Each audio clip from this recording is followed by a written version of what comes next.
welcome everybody to the Make It Matter series of conversations. This is the third series, and we're focusing on today taking action to destroy disparities. So as you might know, we've had to really look at this moment in time and focus on the momentum towards action. And we do want to put it out there that we had to do this really quickly, and the momentum that we're seeking to further evolve has sometimes brought us to some hiccups in terms of our technical capabilities and others, so hopefully you'll forgive us for that. But the important part is we have the conversation going, and we appreciate everybody joining, not only from Minnesota, the US, all over the world today. Inclusion Action, our mission is to move people at the intersection of arts, business, and community to advance equity. And we couldn't have done this series without Catalyst Arts. Shea Cage has been an ally, also a catalyzer for years in this movement. And her work at the intersection of arts and activism, also with a focus on Black, Indigenous, and people of color, has made this happen with us today. I also wanted to thank Wing Young Huey, who's hosting us at the Third Place Gallery today. I'm going to hand it over to him to speak a little bit about his work and why we're hosting it today here. Welcome to the Third Place. I've occupied this space for 9 years and have lived in the neighborhood for over 20 years. On the walls is a smattering of photographs from projects that I've done in my 40-year career. One project, Lake Street, USA, I photographed thousands of people along this major thoroughfare, which is a microcosm of society, and displayed 675 photographs on billboard sides and windows and sides of buildings, turning Lake Street into a 6-mile public gallery. That was the year 2000. I met the people I photographed in all kinds of ways, often on the street. Many I interviewed and included their words with their photos. 10 years later, I did another 6-mile public installation along University Avenue in St. Paul. At the Third Place, we've had hundreds of artists over the 9 years use this space as an informal art incubator. Andrea, you were one of the first ones as an artist to show works in progress or something they never tried before, encouraging them to make it as interactive as possible. Then after an event, we roll out the ping pong table and do karaoke in the basement. I'm also in schools a lot, showing students what I do so that they can do it. When I tell them I have photographed thousands of strangers, their reaction is, "That's creepy."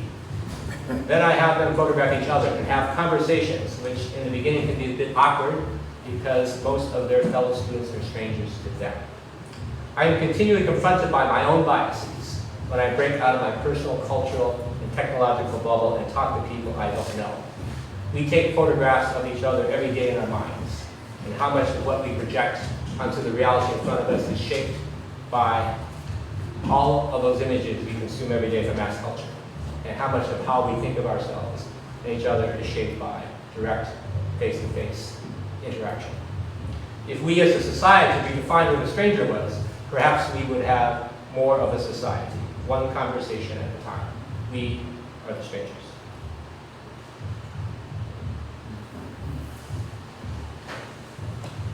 Thank you so much, Wing, and really appreciate your support. And at this stage, I'm going to hand it over to Signe. Thank you. Peace and blessings, beloved family and comrades in the fight and struggle for freedom and justice. My name is Signe Harriday. I'm accountable to my communities, both in word and action. I am here representing the Million Artists Movement, and before I introduce myself any further, I think it's important to ground the space and recognize that this space is on stolen land. It is not only that this land was stolen, but that the culture of the people, the land, the practices, and the perpetual rape of their culture and society is also permeating through our communities. And so it is important to not only do an acknowledgement that the land was stolen away, but that we are continuing to perpetuate that violence in our communities. So we stand as best we can in solidarity with our indigenous siblings, the Dakota and the Anishinaabe people, We are just steps away from Little Earth, and it is the work of our indigenous siblings that often has come to our aid as Black people in the fight for liberation. And with that grounding, my name is Signe. I use she, her, hers pronouns for those folks. My role today is as moderator, and I am here to uplift the voices in circle. I'll say a little more about that, but I will begin by saying, we are the Million Artists Movement. Let me tell you what we're all about. We're about Black liberation without intimidation, and we sure do need it now. What do we need now? Liberation, why? 'Cause white supremacy kills. How we gonna get it? We listen, we learn, we study, and we struggle. Where? At the nexus of art and politics. Who? Black, brown, indigenous artists, and folks who will fight for the cause. And that is who we are, Million Artists Movement, and I'm here repping that community. And I would like to talk about the circle that we're going to hold today, because this is a circle conversation both with the people present here, but also with the people who are watching and viewing at this time, and hopefully in the future. We know that there is power in circle, that we circle up to hold that power, to share that power. It is bolstered by the contributions of everyone in that circle, and so we will do our best to hold that. But we also must remember that in this circle, it is also our responsibility to break cycles. We are talking about destroying disparities, and there is a cycle of disparities, and we'll focus here in on Minnesota, here in the Twin Cities today for our conversation. But it is applicable across the world, and I know that you all know that. And today on Juneteenth, I think it is important to frame today's conversation with the understanding that though this is a celebrated holiday in Black community, it is also worthy of our respect and remembering that Juneteenth came too late. It was a late call to partial freedom, not true emancipation. People were still in shackles and continue to be now and today, and the disparities that we intend to discuss today to destroy are evidence of that continued enslavement. So though we celebrate what we hope is truer and deeper movement towards freedom, we know we are not yet there. And so with that framing, as we move to hear from our beloved community of panelists today, and I say that quite intentionally because it is with love that we move through today's conversation, I want to remind people and invite them to know about something called preferential stacking, which is to say, whose voices should we hear first? That doesn't mean that we don't have space for other people's voices, but let us remember that we are at the site where another Black life was stolen from our community, murdered at the hands of state-sanctioned violence. Our brother George Floyd, may he rest in power, has helped to catalyze and remind us of the lack of justice, the deep disparities in and between our communities. And so it is on the shoulders of our fallen, lost, and stolen lives, most recently here in our communities, but across history, that we center the voices of Black people, and we will start with Black women. And today I'd like to start with Andrea Jenkins. And the prompt is really to introduce yourself, take a few moments to talk about your work, share with us. We will collectively hold space so that everyone's voice may be heard. But when we talk about destroying disparities, Andrea, I know that you have been on the front lines of struggle and trampling tirelessly, thanklessly often, to diminish and close the gap around disparities. What would you like to say to the people today? I would say good afternoon. Hello, everyone. It's really an honor to be in this space. What Wayne didn't add in his introduction is that we are literally directly across the street from where George Floyd took his last breath. That's right. And it's been a site of mourning and grieving and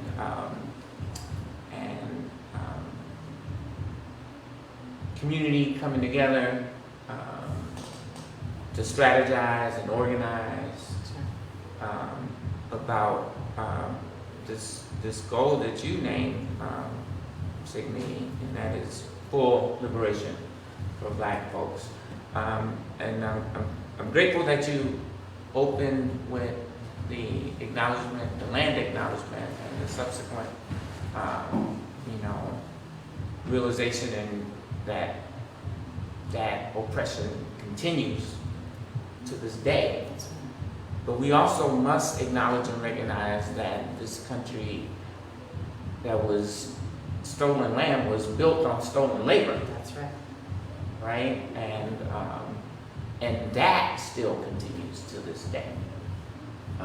Even in our beloved state of Minnesota, it is still, slavery has been abolished unless you are in prison. That's right.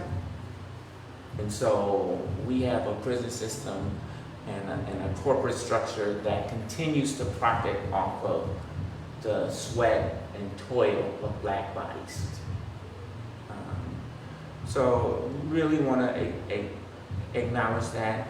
My name is Andrea Jenkins, as was noted, and I'm the Vice President of the Minneapolis City Council. So, I am daily working on policies that in my estimation bring that help people to live better lives. That is why I got engaged in politics and have been for a long time, since 2002, directly involved in political life, electoral politics, as it were. First as a policy aide, and then subsequently as a policymaker, more recently in the past 3 years. I represent this area that we are located in, where, again, George Floyd took his last breath, and witnessed daily, firsthand, the community's demands for justice, the pain, the anguish, the grief.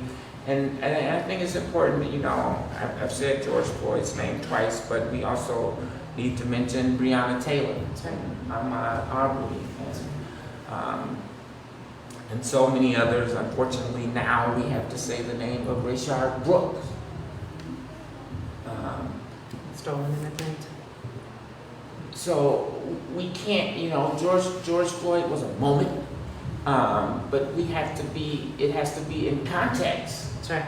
Of the fact that, in 1866, 2.5 years after the Emancipation Proclamation, that enslaved people in Galveston, Texas were still operating under slavery. And even after they did eventually learn of the Emancipation Proclamation, we still had this system of peonage and sharecropping that was tantamount to slavery. Yeah. Either you were an indebted servant or you were a shackled prisoner. And those issues still are present today. And I really believe that that trajectory has brought us to this moment. Not to mention that Minnesota has the absolute worst disparities between blacks and whites in the nation. We can quibble over who's 1 or 2 or 3 or 4. It doesn't matter. That's right. Our community has, this is across the nation, less than 1% of the wealth in this country though we've contributed to 100% of that wealth. So I have been working with so many of you in this room over decades around equity. We have traveled to different communities. We have sat in late night board meetings. We have laid out on the ground at Hennepin County Government Center. We have sang songs. We went to a Black Lives convening in Amherst, Massachusetts. You know, the struggle is real. The toil is not always visible, but it's always there. That's right. Thank you, Andrea. Yes. Yeah, and thank you for your contributions, and I think it is important to recognize that the work doesn't stop. That we are bearing, the disparities are the fruit of the labor of the soiled tree. And so now as we talk about taking action to destroy these disparities, we're gonna have to dig deep. And we probably don't have enough time today to dig as deep as we would like, but we invite people to dig a little bit deeper. And I wonder if we turn to DA, perhaps you can talk a little bit about your work, what's on your heart. I just add one more thing Yeah. before DA Yes! takes off and Take your time. We got all that expels his brilliance on all of us. Take your time. Count with it. I just want to note the significance of this week and the Supreme Court justice decisions that made it illegal for LGBT identified and even more specifically transgender identified people to be able to work in this country without fear of losing their jobs, without recourse. And for me, that is the culmination of 30 years of struggle, 30 years of advocacy. There has never been a stage that I've been on where I've been asked the question, what do we need to do about Black trans women or LGBT people? We need to pass a fully inclusive in the Employment Non-Discrimination Act. That's right. To make sure that everybody has the right to earn a living in this country without fear of being fired. And so that 30 years of struggle has paid off. And the only point I wanted to make in this is that activism, advocacy, marching, struggling matters. That's right. This is June, Pride Month. Pride, you know, I know we see parades going down here. There was a riot and all over, but that was a riot. That's right. Against police brutality. It's the same exact issue that people are marching all around the world for today. Yeah. And so, and that movement, which was led by Black and brown, trans, queer women, That's right. has come to a moment of fruition. And this movement will take away here. Yeah. We want to connect these dots. We want to connect these dots, people. Yeah. I mean, so I'm so honored and pleased to be part of this conversation. Honored and pleased to be have that great lead-in from Andrea, because the language of, so anyway, let me reel it back a little bit. So I'm a filmmaker. I live in North Minneapolis, which for folks who don't know North Minneapolis, it is both by design and by like racial imagination, the place where Blackness is most prevalent in the city of Minneapolis. And I say by design because there's an interstate that was designed to make it that way. There was redlining, there was all of these sort of individual sort of small things that built this system that designed for people to live in a certain place based on the color of their skin.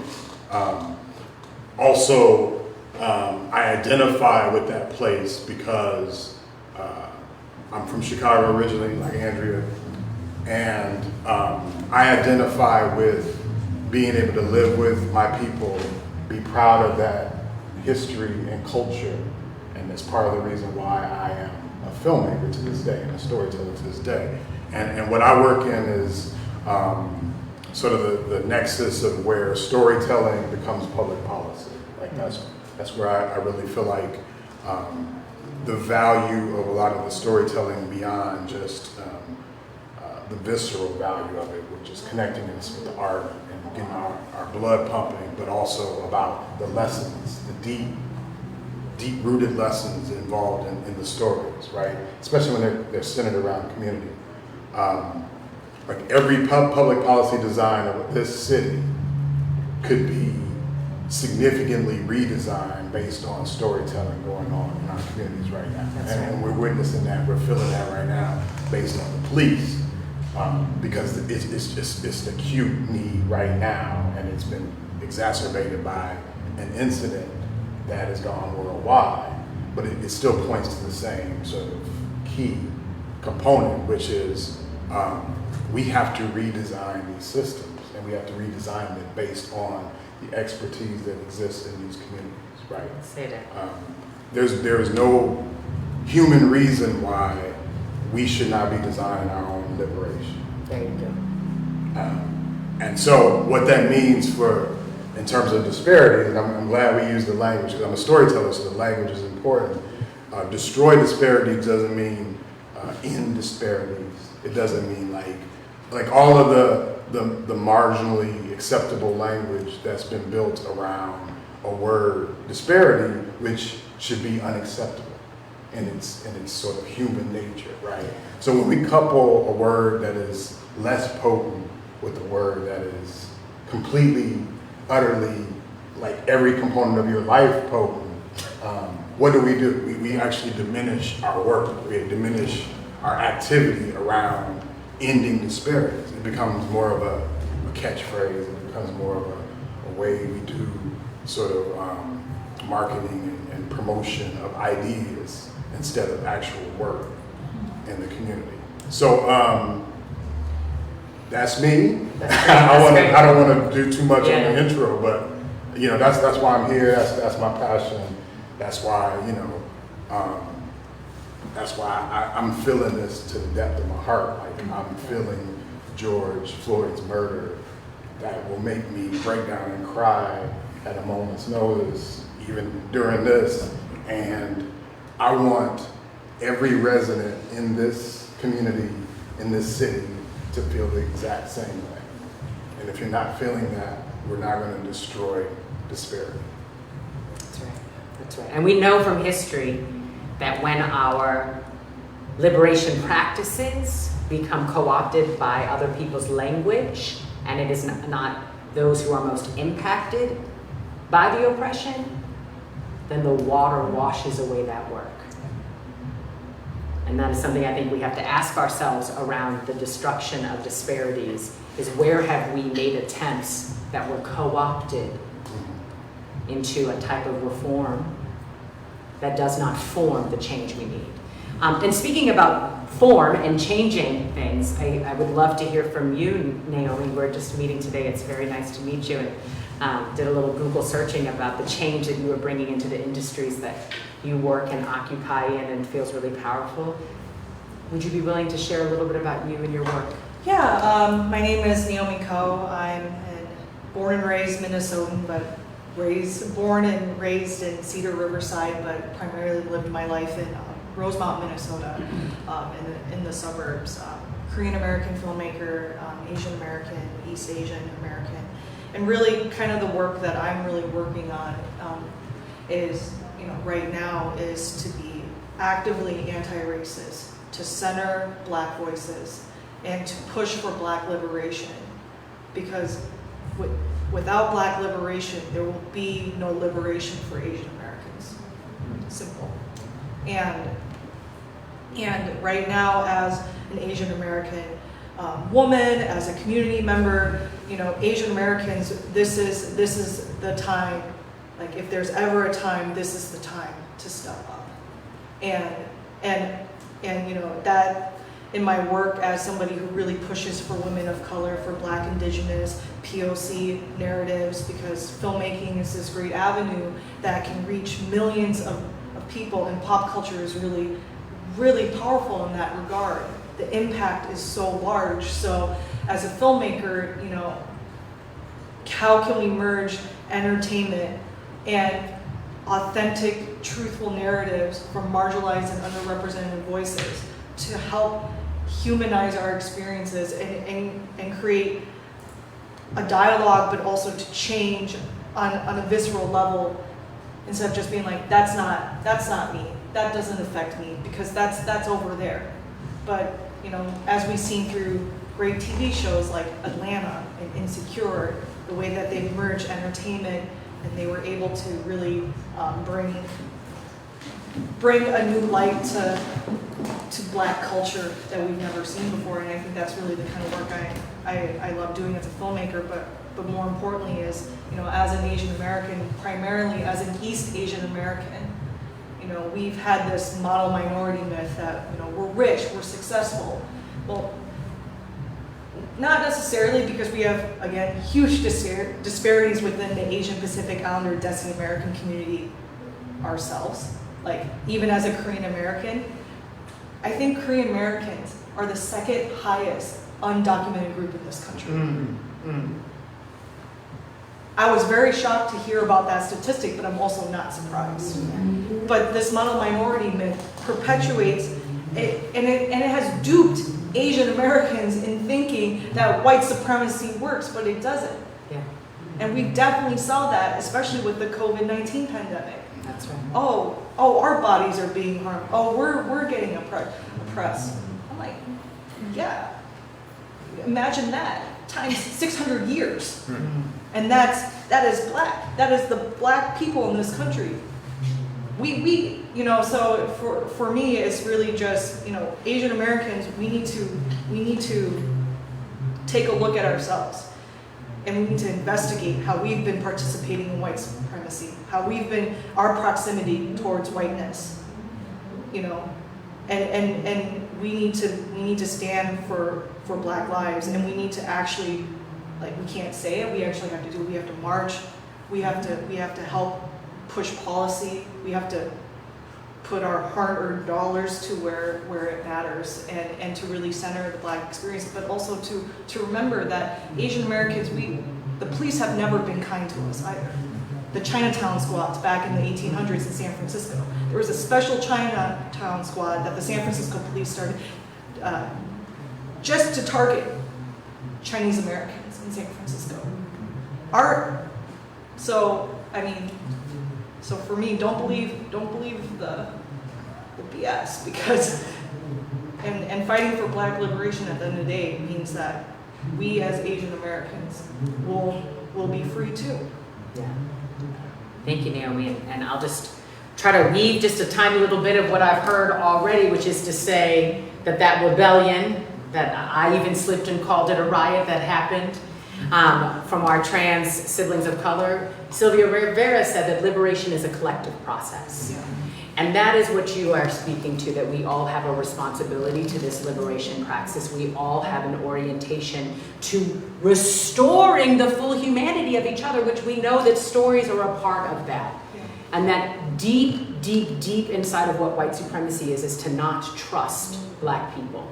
Yeah. And to see Black people, and by extension other communities of color, as something less than human, something less than worthy of esteem and well-being. And so with that, I would love to turn it to Mark to introduce a little bit about yourself and the work that you're doing and how it relates to our conversation today. Thank you so much, and thank you to the story sharing and the inspiration.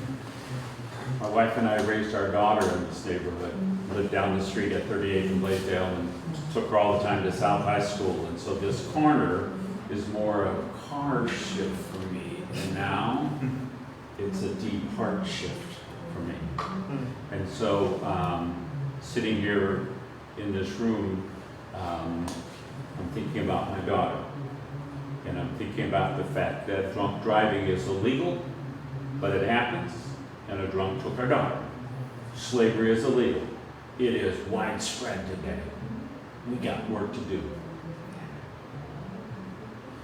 And this opportunity, I've been made really aware of it in the global context, because after having served as Secretary of State and being kind of happily retired from elected public office. Thank you so much for picking up the baton and the torch.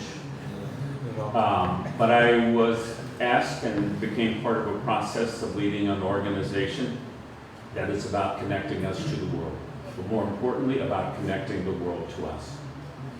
And almost before I got home that night, friends and colleagues from around the world were emailing me with, what's going on? This happened when Prince died. From the whole time, it was a crying out. This was a different message. Wait a minute. I was there last year, a good friend in South Africa. She was here for the year. I love the people. I love Minnesota. I could feel underneath the tension, the racial tension, the disparity question, but also just the struggle to try to understand what to do. And her question, what could I do to help, from South Africa? And then I asked her, well, would you get on a Zoom call and talk about what we could learn from South Africa? And she said, yes. So next Monday at noon, Judge LeJune Lang, who is South Africa's honorary consul here and a lifelong civil rights leader, and our friend of this neighborhood, right here in this neighborhood, and our friend from South Africa, Signe Harriday, will do a Zoom to talk about what we could learn from the struggle in South Africa. What was the Truth and Reconciliation? When Mandela came here to speak in February, a cold day, as he said, what was his message then about the relationship between our struggles, our support, and their struggle? And they see it as a way to give back to us. So in my work now, I'm seeing how this global spotlight is accelerating and lifting our possibilities here. It doesn't mean it will fall from the sky. It doesn't mean it's predetermined. It doesn't mean anything except there's a really big light on it. We got to make hay while this sun is shining. But the other thing, and this is the other side of that, is the inspiration of rebellion, of demand for change all over this country and the world. Some of it is solidarity, big murals of George Floyd in little tiny villages in Iraq, but the size of the marches, the size of the protests, the size of the action around the planet means that something else is going on. We have a responsibility because the whole world is watching. We can blow it. That's going to be really devastating to us, but to other people everywhere. We can lift up the best angels, we can lift up our best ideas, our elected leaders and others can take part of this work, and the rest of the world can benefit as we've benefited from the rest of the world. I was a lifelong activist, but didn't have much thought about electoral politics, really.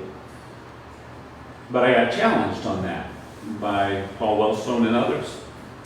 And at some point I realized, hey, it matters who's making the laws. And I go, wait a minute, hey, it matters who's voting and how they vote. And so I backed into a way of thinking about where does the election process fit with the role of elected leader, fit with the activist in the community. And I believe this is the one moment in my nearly 70 years that I can think of this much unity between the community broadly defined, the policymakers at their place, and the pressure cooker of a political situation that gives us one great big opportunity. I believe Minnesota was chosen by some other force. I believe we will step up. That's kind of what Lincoln said at Gettysburg. It's up to us. Thank you, Mark. I mean, I guess I would say I think I know why we were chosen. It's because of why we're having this conversation. Because we allowed oppression to exist in our communities, in our homes, in our schools, in our hospitals, in our streets, in our elected politics, in our policy office. We allowed it. We were complacent in many situations. we have a huge state of people who have a responsibility, I believe, to step up to this moment. And I want to have space, as much as my heart can hold personally, for people who are new to the struggle. Find your way in. Even if you're late, find your way in. There is a way in. I don't think that Minnesota, I think that every step of our bloodied history brought us to this moment because of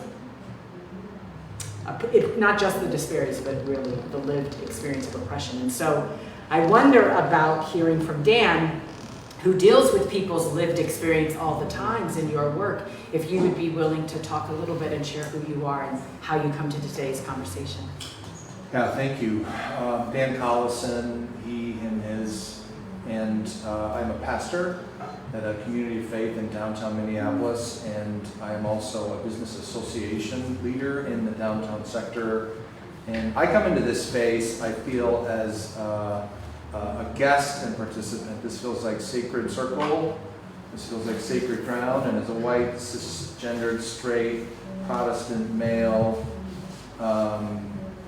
I just recognize the guest nature of that, and then privileged to sort of be in an environment where voices are being centered.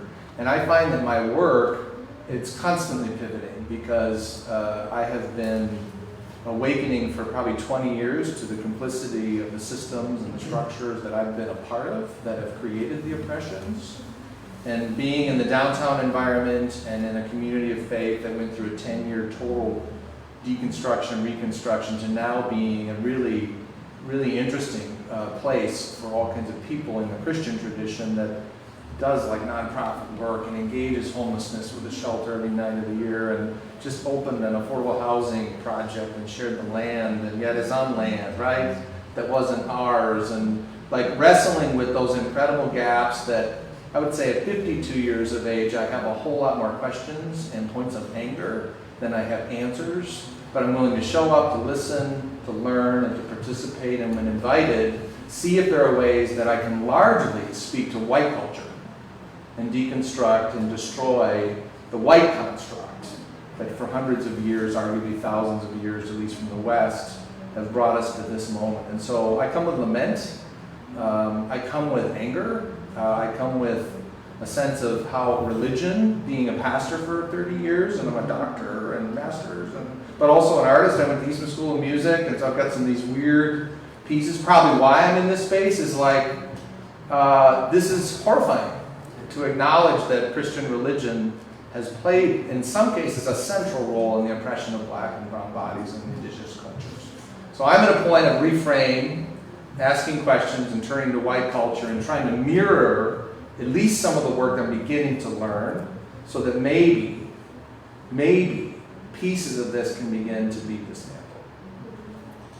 Thank you for that, Dan. Appreciate that. And I'd like to open it back up as a way of being able to respond a bit what you have lifted up in your introduction, Dan, and that is to say, what is the moment of pivot as we can move to actually taking action around destroying the disparities? And really, I might name the disparities as the outcomes of the actual oppressions, right? Disparities are data about something that has already happened.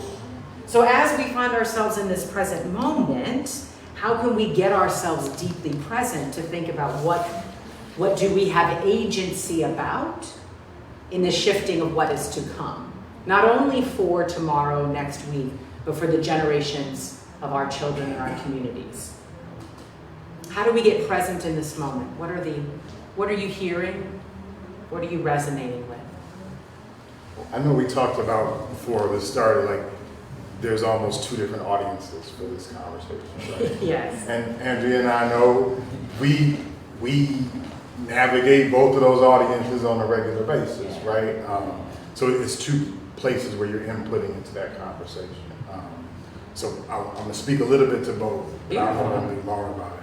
I'll try not to be long about it. So I would speak first to, because we are in this moment where there's a lot of pushback about the word abolition, right? So I want to speak to that very directly, because I think it ties very much into why we still have the same disparities as we had when Mayor Naftulin was talking to folks on Plymouth Avenue in 1966, and he made the same promise to them that Mayor Fry is making to folks, in North Minneapolis today about we're gonna, end these disparities, we're gonna get you whole, and you're gonna be like feeling like you're an active part of this society. That was 54 years ago. Plymouth Avenue burned 54 years ago. The police harassed and abused a black woman coming from the Aquatennial 54 years ago. We're in the same place. So I'm going to speak to the word abolition and the way we really confront disparities is we confront how we access things. So I'm speaking of white allies, and that the reason people they have such discomfort with the word abolition is because they've centered their own comfort level in this conversation. And if you do that, you'll say, well, abolition, it sounds so harsh to me, it sounds so radical to me. And you will totally dismiss the idea that abolition is tied to policing because policing is tied to slavery. That's right. That is a fact. And and our avoidance of that is part of the detriment to us really facing disparities, right? Because vagrancy laws were used to round up black folks under the pretense of law and put them in the penal system. Convict leasing was used to put black folks in the fields again after the 13th Amendment, the abolition of slavery. So it has been a constant. It hasn't been something that got cobbled back together. It's been a constant. So the avoidance of that idea of abolition to me strikes me as people who are not ready to actually confront disparities. Like you said, because that's just an outcome of white supremacy. That's just an outcome of a system that we keep in place with all our small kind of mundane decision making that we make on a regular basis, right? We have a way of sort of compartmentalizing the way we view these systems that are all working together toward one end. And our relationship to those systems. And our relationship to those systems, right?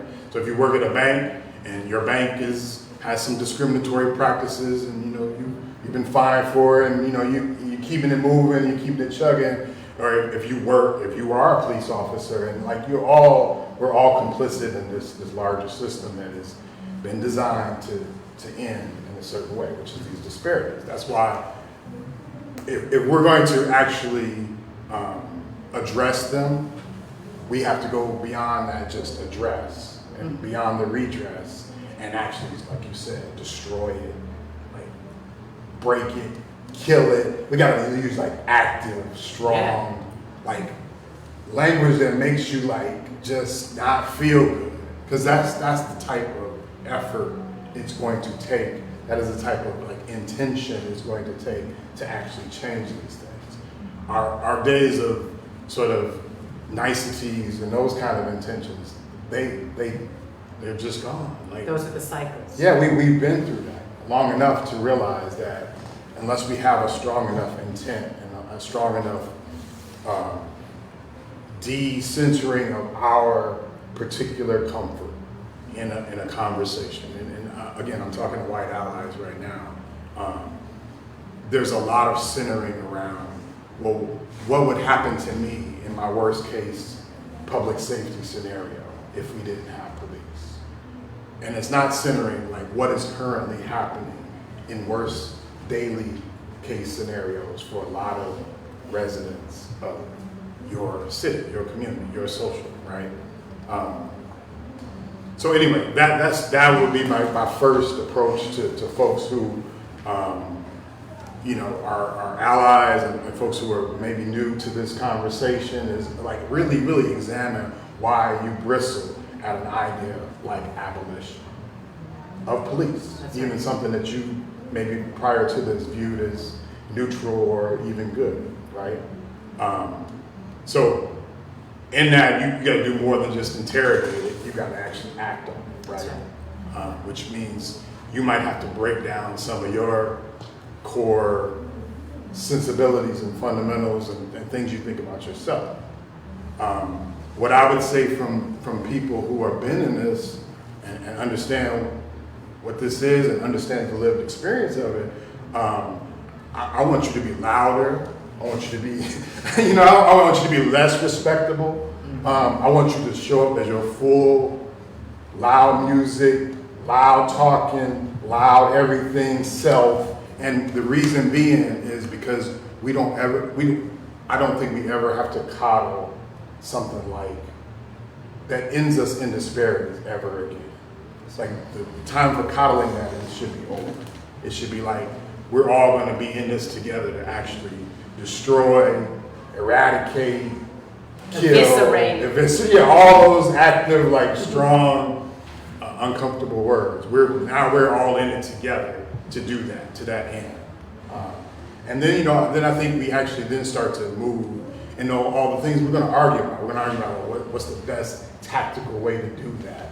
That's fine. We're going to have differences of agreements in that. Yeah. But the direction is, the goal is not, we're going to have 3 more black faces in our corporate environment. Won't be enough. That's not even, like, that's conceptually not even what we should be where we should be at. Yeah. So I'll leave it there because I just wanted to make sure that I acknowledged even in my own mind that it's 2 different audiences that we're sort of speaking to. I think that's powerful. And I think it's an action step, which is really helpful for folks who are watching and even for our circle. And with the limited time that we have, I do want to save a moment to pull things back together. Would people be willing to name, in a similar fashion as DA has offered, what do we need to activate? For either of the audiences, folks who are already working this path of destruction around white supremacy, and for the folks who are new, are there things that you would want to encourage people to do? And let's be really clear. Ain't nothing gonna get solved in this 1 hour. Right. Yeah. So for those people who are taking notes at home, like, okay, I am going to center an experience that is not mine. This takes a lot of work, and it's something that even as a black person with very, very light skin, I daily have to work to decolonize my own mind.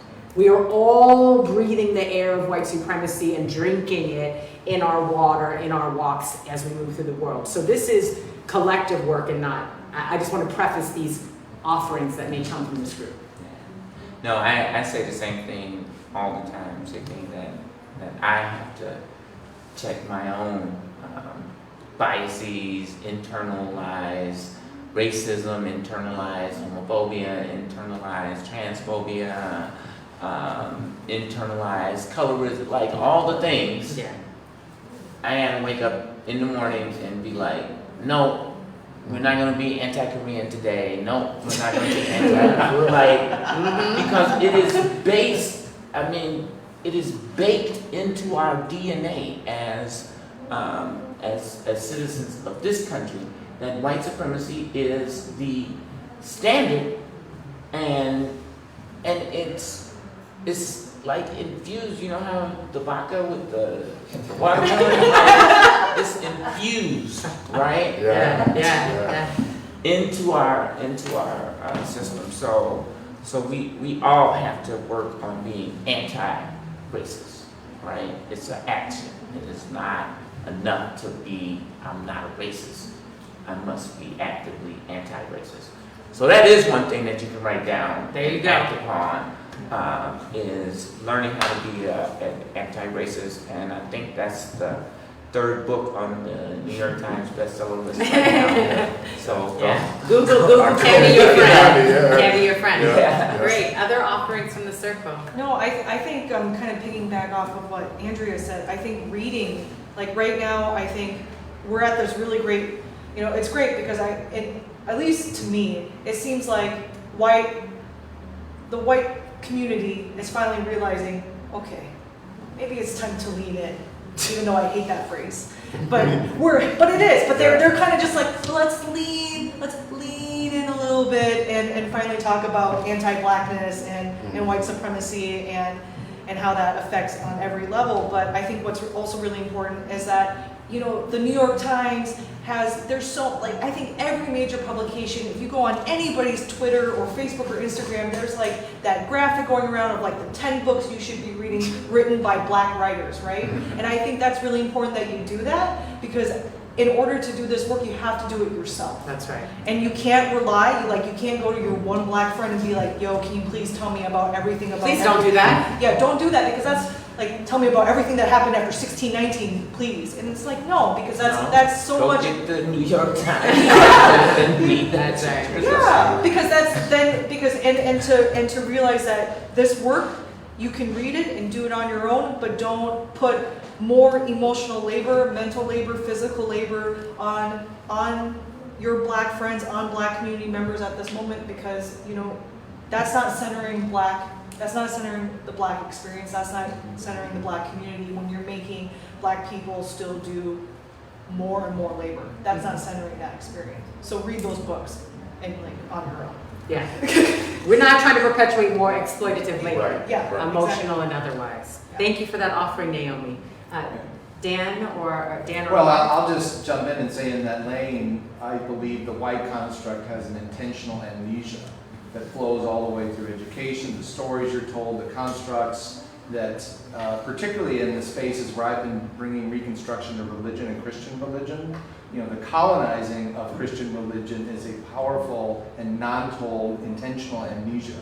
And as it's moved through its different phases, it's bought into market principles and forces, and not good market principles. And so for me, it's like The Warmth of Other Suns by Isabel Wilkerson, where you've got this like narrative, historic look, that storytelling that brings you into the layers down to even trains as they go from the south to the north, and what immigration is. And for those who care about policy then, and I know Councilmember Jenkins, right? I knew you as you were making that pivot, like, how does this get into the policy lane, and how do business people think about it? And then I pivot to the business, same deal.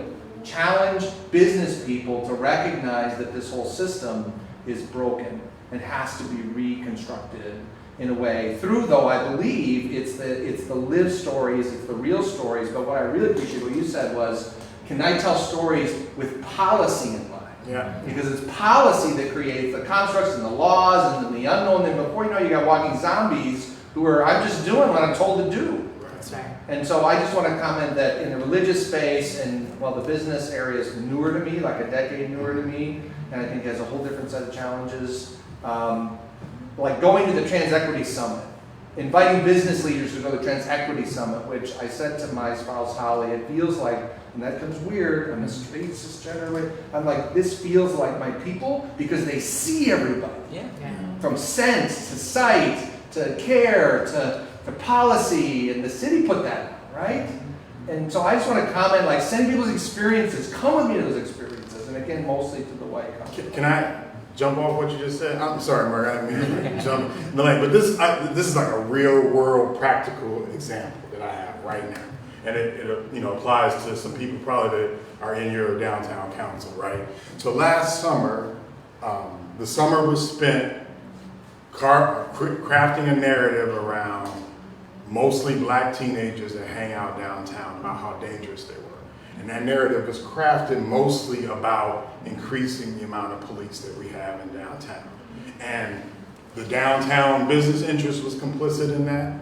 The police themselves was complicit in that.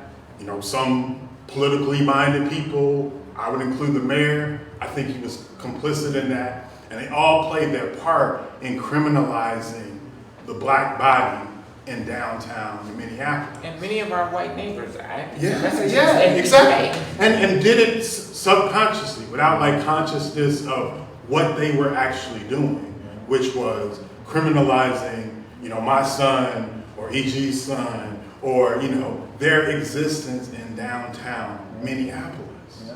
And people don't get how connected their sort of just mundane access to certain bias, or a mundane access to certain not being actively fighting against that perpetuates something that's already in place. It's like a train that runs. Yeah. The train is gonna run unless we actually get in front of it and knock it off the tracks. Yeah.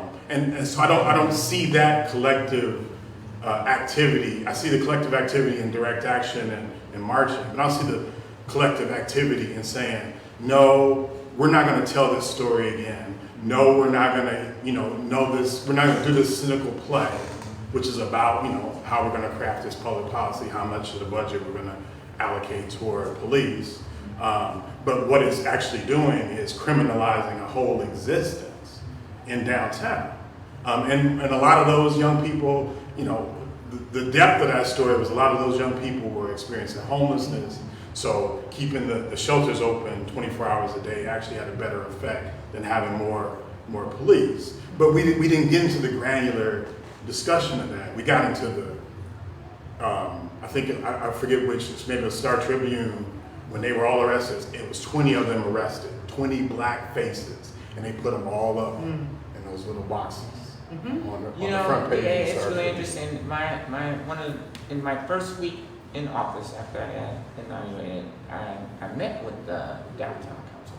I mean, they asked to meet with me. I didn't call them up to be like, hey, downtown council. But they asked to meet with me, right? And I'm like, yeah, cool, Steve, let's sit down and talk. Yeah.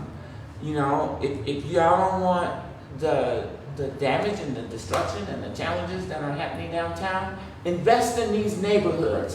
Put a DID on Broadway. Put a DID on 38th Street. Put a DID on Lake Street. And for those who don't know what a DID is, it's the Downtown Improvement District. You employ people from the community to be a part of the community, right?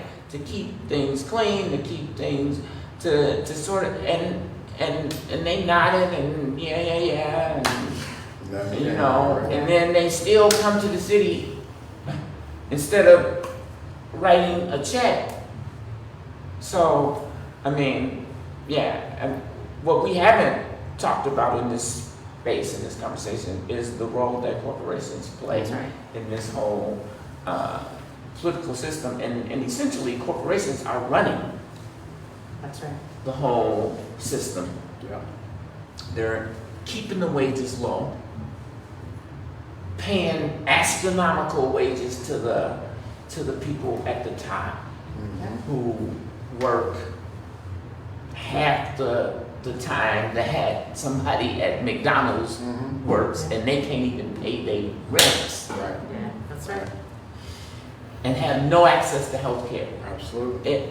It's really unkind, and the whole system has been corporate interests since day one. And taking advantage of philanthropy, because that's another thing that's centered around your advantage, right? That's right. So if you have a lot of wealth, especially family come from? wealth, where did it come from? And then also, like, in order to manage that where you're getting the best return on that wealth, part of what you have to do is philanthropy. So it isn't even not necessarily rooted in like a desire to destroy disparity.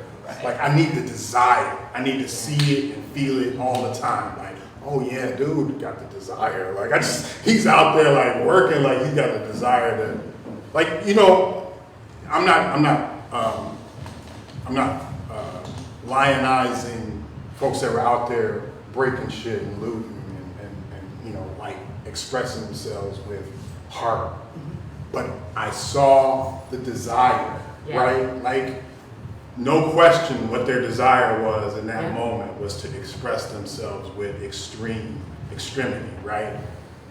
We don't have to get to a point of destruction in order to have a strong desire to destroy disparities. Yeah. We just have to activate the desire. And that's where I'm going to pause you, and I'm going to turn it to close in just one moment with this to say. So in order to have that desire, it does take action. I'm going to give you the smallest bit of a visual aid to help you. If you have people who are moving on a people mover, like at the airport, we're all moving on that people mover. And it's our job to turn around. If you turn around, that's the beginning of your awakening of your consciousness. You're going away from being a zombie and you're starting to wake up your eyes, but you're still moving in that direction. You only start when you start moving in the opposite direction do you actually begin to activate the change that we're talking about in this circle. And not until you start running in the opposite direction do we get to a place to begin the conversation of what we want to build. So do your homework, follow the money, get activated, start with yourself, as Grace Lee Boggs says. And with that, I'm going to turn it back to our host. Thank you. Thank you, everybody, for speaking from the heart, for speaking truth, and bringing us to this moment. For us, we're only scratching the surface. All this week, we've been scratching the surface. I come from a faith and cultural tradition that says the weakest of faith can feel something bad about an injustice. Then the next stage is to lend your voice to it. But the strongest of faith act. So in that spirit of these closing moments, I would like us to lend our support to our partners in this series of conversations, Catalyst Arts. Shay has been a true partner, and their work as a Black-led, Black-owned business, a small arts organization doing transformative justice work here in the community in Minneapolis, has been unparalleled. If you can go to their website at catalystarts.mn, that's